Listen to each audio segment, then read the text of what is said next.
Hola, buenas tardes, amigos, queridos oyentes, higuesteros, higuesteras y todos aquellos que son aficionados a la historia en la cual hemos venido comentando. Pues y ahora nos introducimos en otra parte, en lo que habíamos comentado el otro día, haciendo un repaso sobre el señor don Santiago Oliva del Castillo, y cómo él contó aquella famosa historia que vivió, que presenció en Cuba, el famoso dicho de ¿quién puede más? Juan Manuel o las cabras. Y habíamos comentado cómo él vio la maniobrabilidad de aquel carretero, aquel gigante higuestero, cómo pudo sortear aquella pendiente o rampa, y cómo aquellos bueyes, Asirón y Cimarrón, pudieron tirar de la enorme carreta que, cargada más que sobrecargada, pudo superar el obstáculo. Aunque sí es cierto, habíamos comentado que en la primera subida sí es cierto que la carreta retrocedió y tiró de los bueyes y llegó al llano, y entonces hubo que hacer la maniobra correspondiente porque la carreta quedó en sentido contrario. Entonces había que coger, maniobrar y enfilar de nuevo a la misma dirección que llevaba, porque iba al trapiche. O sea, la carreta y el carretero, y como esta venía cargada, pues venían donde estaba el corte de caña al ingenio azucarero para moler esa caña, para sacar la famosa azúcar y también el ron. Bueno, pues después de haber ya comentado, pues no quiero repetirlo, sino hacer un poco de introducción a esta parte sobre lo que habíamos venido comentando. También yo comenté que basado en este acto heroico, dijéramos, porque es heroico, que eso no era fácil.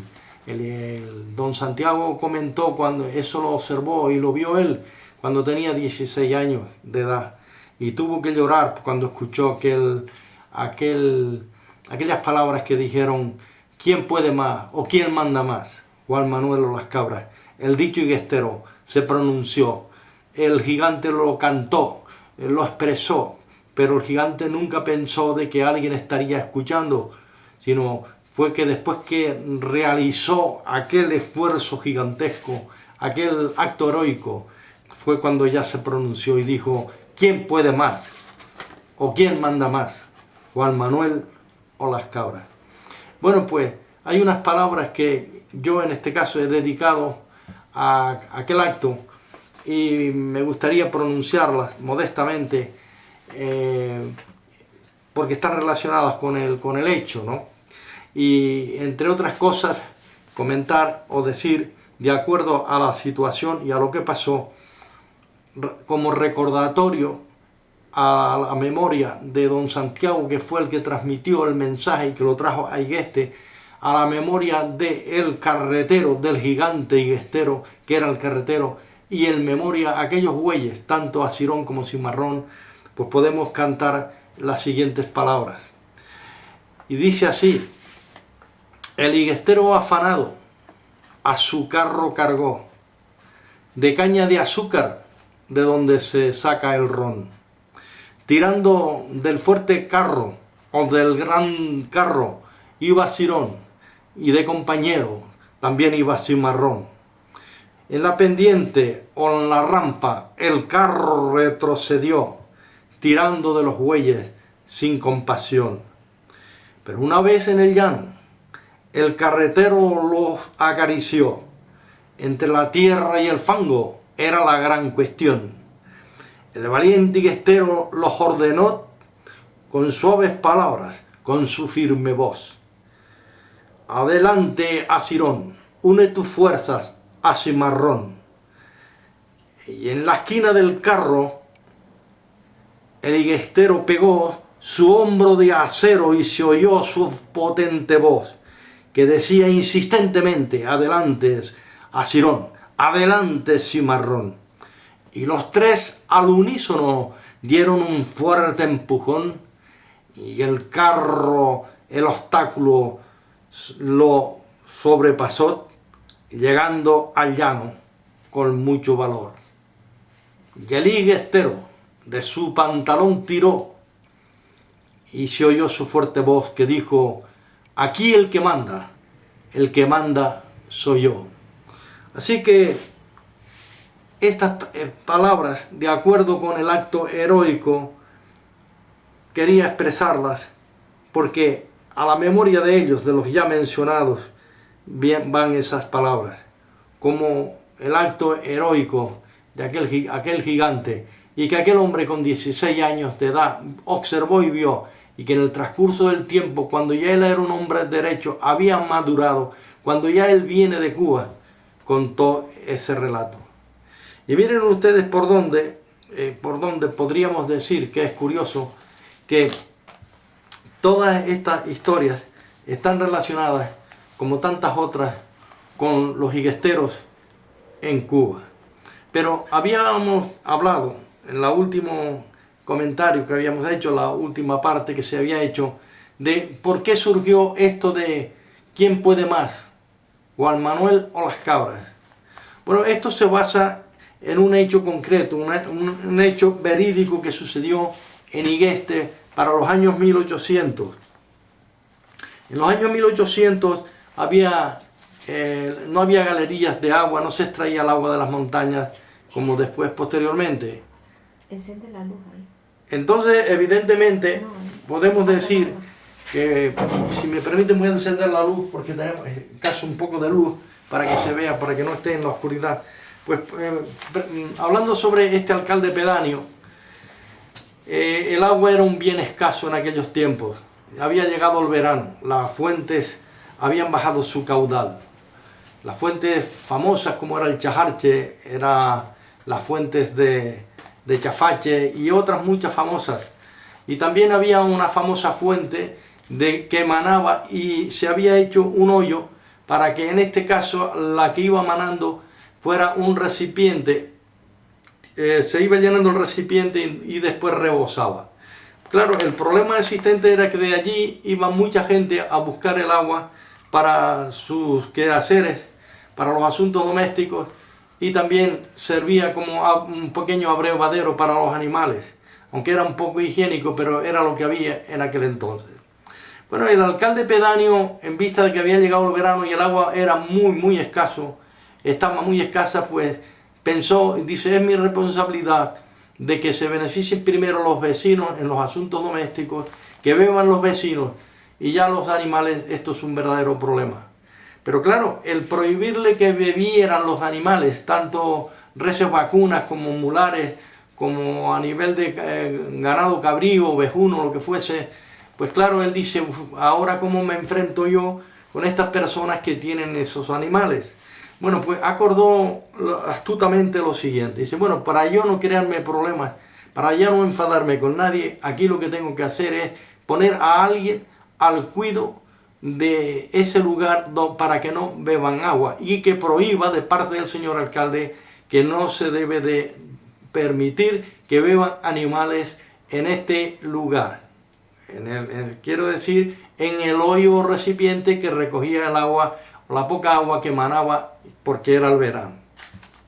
Bueno, pues acordó de poner a un señor que parece ser que no era muy espabilado, medio tontorrón, pero bueno, que él se prestaba para lo que le mandaran, y bueno, y trataba de cumplirlo en la mejor forma y manera.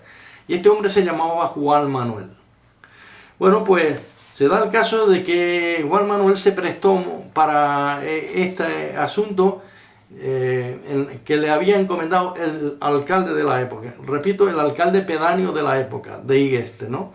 Y bueno, pues dice Juan Manuel: desde por la mañana tú te pones ahí y no te muevas, porque sí pueden beber, pueden recoger agua para lo que se trata de recipientes y tal, para los asuntos domésticos, pero animales no permitas que beba ningún animal, ni cuando venga el dueño tú le requieres y le dices que es una orden que yo he dado. Bueno, pues así fue. Juan Manuel se puso allí muy atento a la cuestión y observaba, pues sí, que se corría el agua y tal, pero que todo esto estaba relacionado con asuntos domésticos, mujeres, niños, personas en sí, en su extensión. Bueno, pues ahí como a las 11:30 de la mañana, como era costumbre, un señor llamado Juan Antonio, elegantemente, era un cabrero, que venía con su lanza, con su mochila y con sus 2 perros y como 100 y pico cabras o cabezas de ganado, 100 y pico cabezas de ganado, pero en este caso eran cabras, ¿no? Caprino, animal caprino. Y claro, los animales estaban acostumbradas que, claro, en el verano iban a beber allí. Bueno, ¿cuál fue la sorpresa? Que Juan Manuel se puso con los brazos así, bueno, que no se podía beber agua. Y los animales, pues lo que hicieron fue, al ver aquel hombre que no permitía beber agua, lo que hicieron fue arremolinarse y claro, porque no se le permitía beber agua. Entonces el cabrero llamado Juan Antonio, con su lanza, avanzó y le dijo, trató de razonar con él y le dijo, Juan Manuel, mira que mi ganado tiene que beber. Y Juan Manuel dice, no, yo tengo órdenes de aquí que el alcalde dice que no se puede beber agua. Aquí mando yo y aquí no bebe ni el burro de mi padre. Parece ser que su padre tenía un burro y él presumía del burro de su padre como si hubiese sido un coche de la época, ¿no? El famoso coche de la época. Bueno, pues después de tratar de razonar una vez y otra vez, Juan Antonio el cabrero con Juan Manuel no, nada. Él cumplía órdenes y no había forma y manera. Bueno, pues el punto en cuestión es que el cabrero, ya cansado, nada, no le quedó otro remedio, sino levantó por la lanza, no le dio con el regatón, por supuesto, si no lo mata, y entonces sí le dio con la lanza y le tocó, no sé, en la cabeza, en el cuerpo, en fin, que Juan Manuel, debido al golpe, quedó inconsciente en el suelo.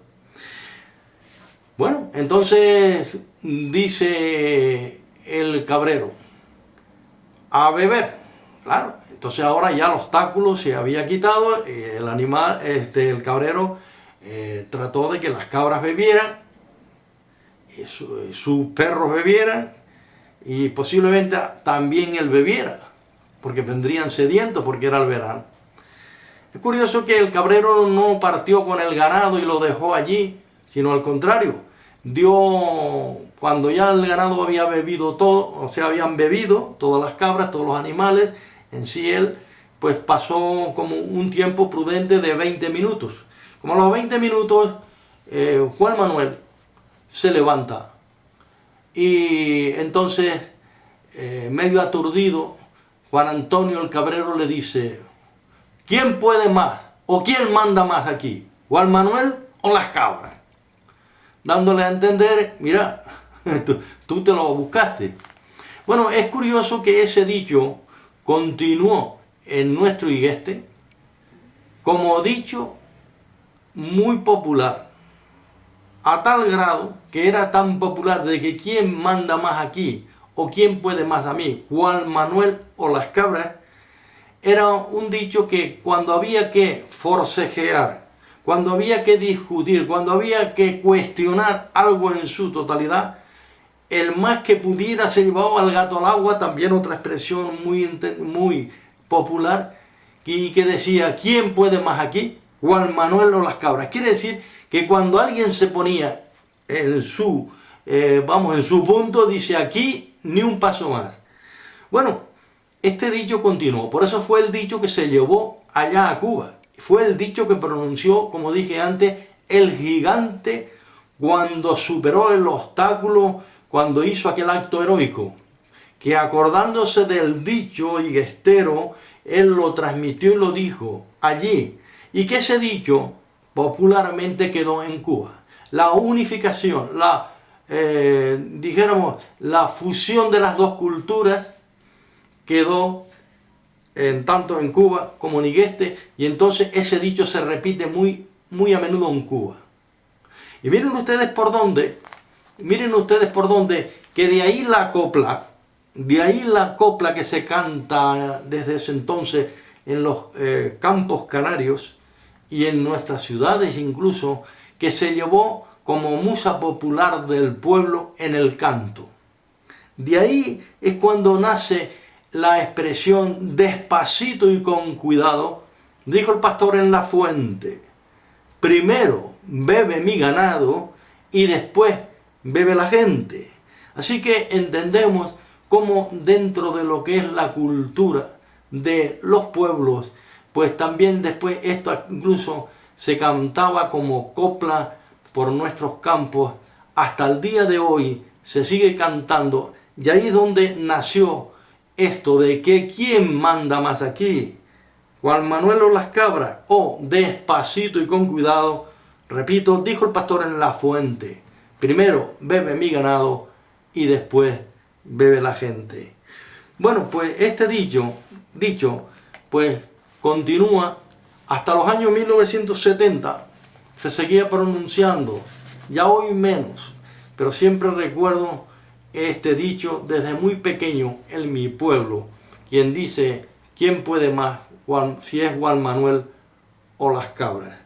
Bueno, pues todo eso en sí es parte de una cultura, y que aquel higuestero lo comentó, lo trajo desde allá. Quería decir que este señor Santiago Oliva del Castillo, recuerdo perfectamente de sus hijos. Uno se llamaba Santiago Oliva Padrón, conocidos también nosotros, también los que tengan mi misma edad, como lo decíamos, el Lefe, que a él le gustaba mucho que lo llamáramos el Lefe. Santiago Oliva Padrón. También estaba Pedro, su hermano, que estuvo muchos años en Venezuela y después retornó, que ambos han fallecido. Estaba también María, la de Inés la Moja, María Oliva Padrón. Estaba Pepe o José Oliva Padrón. Todos estos eran hijos de Santiago Oliva y la mujer que se llamaba Inés la Moja, o Inés Padrón, de mote se llamaba la Moja. Digo esto porque claro, todas estas personas fallecieron, es cierto, pero la historia está ahí y los personajes fueron esas personas. Hoy lo que queda en sí pues pueden ser, evidentemente son sus nietos, sus hijos, sus nietos, hijos de hijos de los hijos, ¿no? En este caso estamos comentando. Y bueno, pues todo este relato es parte de lo que hemos comentado sobre higuesteros en Cuba. Higuesteros que fueron en aquel entonces, cuando iban en busca de buscar mejores condiciones de vida que la que en este caso habían vivido, o la que estaban viviendo, mejor dicho, en su pueblo natal. Bueno, pues he comentado sobre estas personas para que vean cómo esto tiene una verdadera raíz, un verdadero motivo de ser, y que es parte de nuestra cultura, y que jamás olvidemos lo que está relacionado con los dichos y lo que fue nuestra propia historia. Bueno, pues decir también que tengo muchos otros dichos de higuesteros en Cuba. Yo precisamente me gustaría comentar sobre famosos personajes que estuvieron en Cuba, y hablaré sobre, por ejemplo, otro señor, entre ellos estuvieron mi abuelo Tomás Alonso Marrero, Chofélix Pestano de León, y tantos y tantos y tantos.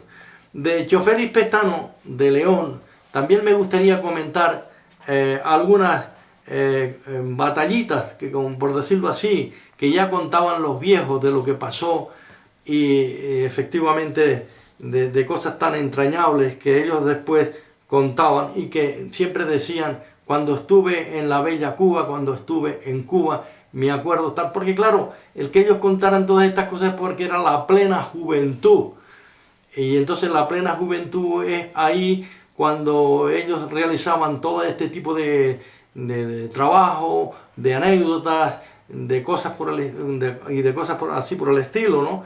y ya después cuando uno ya es mayor, por lo que le gusta a uno es hacer relatos precisamente de lo que pasó, de lo que él observó, lo que él vio, como es el caso de don Santiago Oliva del Castillo.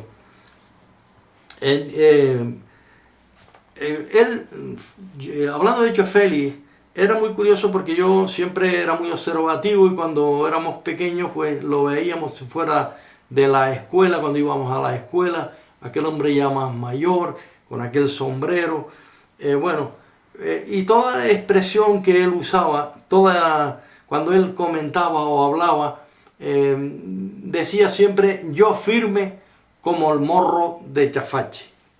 Quiere decir que en su forma y manera de ser, en su manera de ver las cosas, dice que él no retrocedía, no cambiaba ni un punto ni una coma, lo que estuviese relacionado con cualquier suceso que a él le pasara, ¿no? Por eso usaba esa expresión y a nosotros siempre nos llamaba mucho la atención por qué decía él firme como el morro de Chafache. Y yo quisiera explicar lo de la expresión mencionada, firme como el morro de Chafache. En primer lugar, me gustaría, para que me entiendan, muchos lo saben, pero para aquellos que no saben por qué lo de esa expresión, firme como el morro de Chafache, en primer lugar, el morro de Chafache se encuentra en un famoso barranco, el barranco de Ichacorche. Está por detrás del cementerio de Higueste, subiendo a la izquierda del barranco de Chacorche. Como notaréis aquí, Chafache es un topónimo muy conocido, un topónimo aborigen, guanches, que está muy bien conservado, y que el morro está concretamente en la parte izquierda, en el mismo barranco, pero es ahí en Chafache. Bueno, pues volviendo al tema del morro, el morro está bien anclado a tal punto que casi está semienterrado, y que es como un meteoro gigantesco, posiblemente rodado por las escorrentías de las aguas de los barrancos, del barranco de Chacorche cuando caía, y entonces pues lo dejó allí anclado concretamente. Es como, tiene una forma de trapecio, y que por la parte alta se le ve una de sus bases. Y el resto casi está, perdón, más bien como oculto. Bueno, como he comentado, sobresale una de las partes de la cara de ese famoso morro, y ese morro era muy curioso porque siempre nos sirvió a nosotros y a tantas y tantas personas. Yo me acuerdo en mi juventud y después posteriormente, no siendo aún tan joven, que cuando venía con algunas cargas de fruta, de hierbas, etc., eso no solamente lo hacía yo, sino tanta y tanta gente que se descansaba en ese morro, se volteaba la carga y se ponía despacio, y que servía como de alivio al hombro o al peso que normalmente se traía de acuerdo a aquellos tiempos, que era el modo de vida o el sistema de vida que nos tocó vivir. Claro, en lo del morro se entiende que, hablando de aluviones, a lo mejor de escorrentías, en el 1826 hubo una enorme escorrentía, en Tenerife en su totalidad. Los primeros días de noviembre, fue entre el 7 y el 8 de noviembre, por toda la isla azotó una enorme temporal. Y claro, eso bajó las escorrentías del barranco. Probablemente fuese en ese entonces, o quizás antes, o posiblemente sería después, cuando el barranco lo volteó y lo dejó concretamente en ese lugar. Pero claro, cuando ya descansó la base, ya pues se entiende que allí quedó, y como hito histórico, como hito siempre decir el morro de Chafache, que sirve como símbolo para todos los higuesteros o para todo transeúnte que pase, ¿no?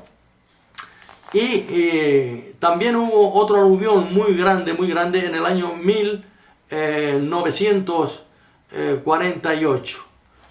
donde hubo una gran bolsa de aguas, abrió y ese barranco bajó a tal grado que se llevó por delante los cultivos, hubo grandes destrozos en los abancalamientos, en las huertas, las viñas, y se llevó también mucho ganado, concretamente a las cabras que eran de Pablo y de Angelito en la parte alta de Chacorche, cerca de la galería, porque le habían dado acorralamiento, pero ellos nunca pensaron, sí, empezó a llover, pero nunca pensaron que el nivel del agua iba a subir a tal grado que se llevaría su ganado. Y así fue, desgraciadamente. Y dice que era tanta la presión del agua que en el famoso puente de El Risco Tierra, abajo, dice que no cabía por el brocal, el agua se quería lanzar por encima de la carretera general. Hablamos en el 1948. Bueno, pues la próxima conversación vamos a seguir hablando sobre el porqué del dicho firme como el morro de Chafache. ¿Por qué yo he estado explicando lo que significa el morro? Porque claro, decir simplemente el morro, no explicar cómo es, dónde está, la razón, etcétera, pues claro, sería más difícil de comprender. Y entonces lo que trato de hacerlo de la forma más clara y de la manera que todos ustedes me puedan comprender. Y vamos a seguir hablando sobre esos dichos de Jofélix y sobre esos dichos de higuesteros que estuvieron en Cuba. Pues nada, esperamos vernos y en el futuro seguir conversando sobre este tema o estos temas tan importantes. Buenas tardes.